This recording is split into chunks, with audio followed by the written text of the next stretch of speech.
Hello, this is Beth Phillips.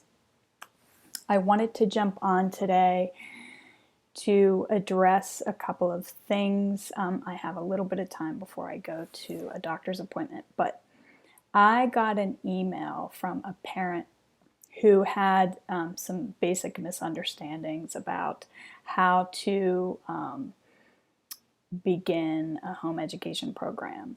So I can give you a little bit of context. This parent wasn't satisfied with the online instruction for their child, an elementary school student.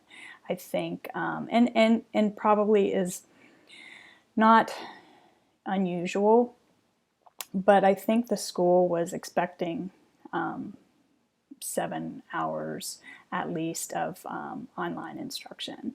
So that's a whole different topic. I don't understand how that's acceptable. Anyway, beside the point. So what this parent did was emailed the school to say, we're going to be doing school at home, and they purchased a private curriculum provider instruction package. So, and didn't file an affidavit. So this parent was just under the impression that that satisfied the homeschool law, that the curriculum provider that they purchased satisfied the home education enrollment. So hopefully they'll get in touch. I don't know if we'll be able to hook up. But I wanted you to understand that in order to start a home education program under Pennsylvania law, you can do it one of two ways. And this is separate than a charter school or a cyber charter school. That is a public school, or even a private school, like maybe a local in-person private school. That is a private school under Pennsylvania law. So in order to have a home education program in Pennsylvania, if you are a certified teacher, doesn't matter what grade, a Pennsylvania certified teacher, you can file as a private tutor for either your own program, or you can be the private tutor for another parent. So you would register as the private tutor, but that only applies to PA certified teachers. The other option is to file an affidavit as the supervisor of a home education program. And so that form is available on the Pennsylvania Homeschool Law website, the PAHomeschoolLaw.com. It has minimum requirements. So the minimum requirements to qualify to be a supervisor of a home education program is that you have earned a high school diploma or its equivalent. Number two, that you are a custodial parent or a legal guardian. So even if it's 50% custodial parent, you meet the qualification. Number three, that you or any adult living in the home has not committed one of the crimes identified in subsection E of section 111. And those are mostly crimes against children. Or whatever they are. I don't want to list them here, but you can find that under the text of the law, again, on the PAHomeschoolLaw.com website. It's under resources, text of the law. So you or any adult living in your home cannot be convicted of one of those crimes within the past 5 years. Okay, so as long as you meet those qualifications, you may file an affidavit as the supervisor of a home education program. That's how you have a legal home education program. And you file that affidavit with the resident school district. So once you do that, you can satisfy the instructional requirements however you want. You can buy a private program, you can use YouTube videos, you can buy workbooks at Costco. You can satisfy the legal requirements any way you want.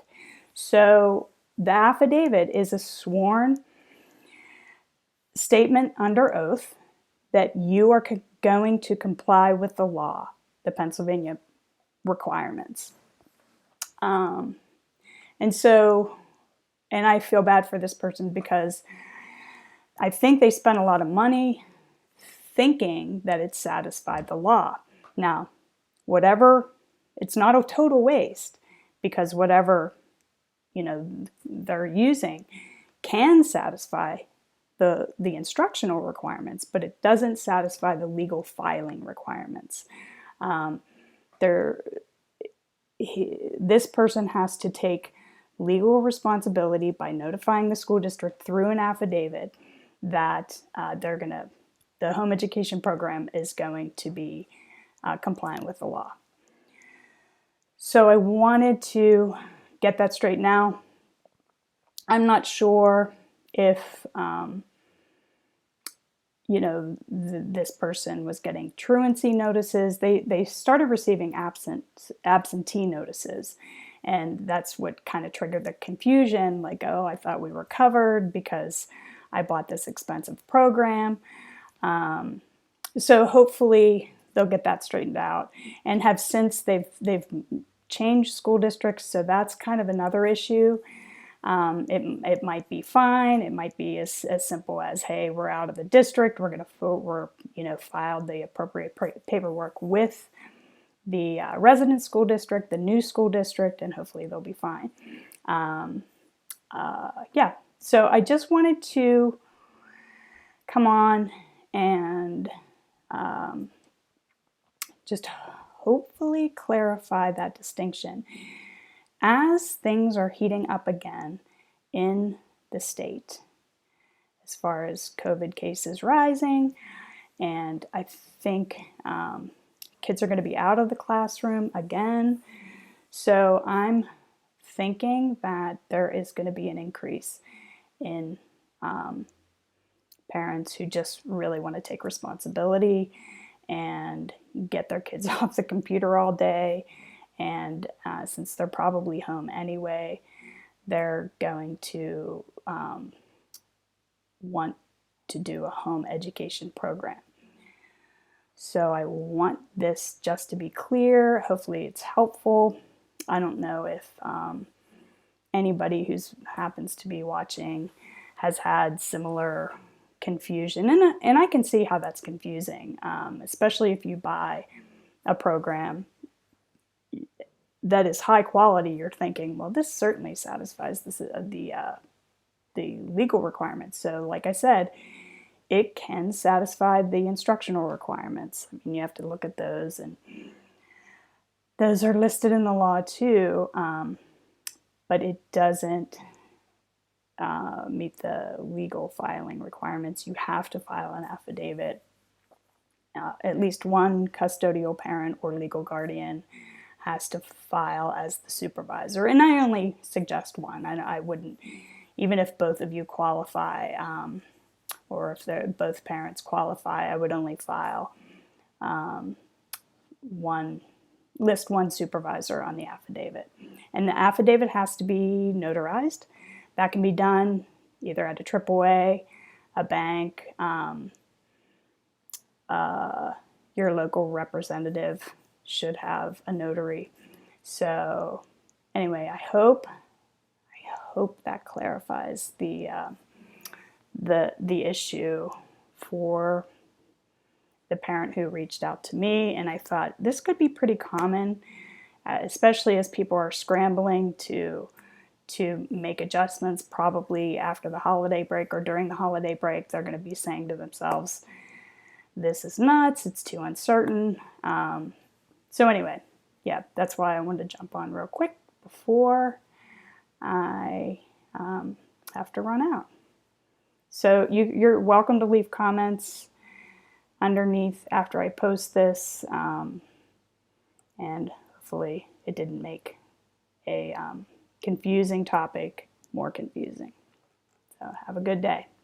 Oh, and happy Monday.